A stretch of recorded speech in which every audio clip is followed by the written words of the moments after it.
Tu riječ nisam uspjela izgovoriti. Suze, a Paurini, a potom ravnodušnost.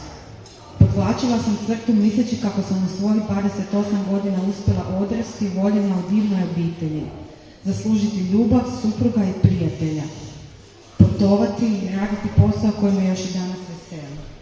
Tonula sam tješeći se logikom razvoja situacije sve dok mi na pamet nije pala jedna prilično glupasta misla. Prikuplja sredstva za organiziranje tih akcija na kojima se upisuju ljudi u Hrvatski, kao i za nabavku, prikupljala su se sredstva za nabavku opreme za banku krvi iz pupkovine Ana Rukavina.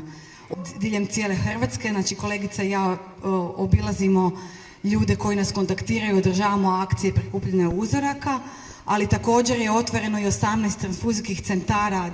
Znači darivatelji mogu biti svi punoljetni ljudi, građani Republike Hrvatske. Postupak upisa u registar nije ništa komplicirano. Uzimali smo se na danas 64.159. 7. nadu za spas života dobilo je 171 oboljeli. Znači od 2007. do danas, zahvaljujući radu Zaklade Ana Rukavina, 171 oboljeli iz Hrvatskog registra dobio je nadu za život. A u razdoblju od 2006. kada je počela djelovati zaklada do danas imamo 64 prikupljenih uzoraka. Evo možete na ovom prikazu vidjeti kakav je to odnos.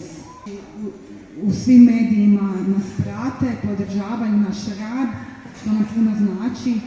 Znači sve novosti velike koje se volimo istaknuti je naš koncert Želim život, koji se obično održava u prosincu prije samog Božića. Do sad je održano 18 koncerta. Što je napravila Ana.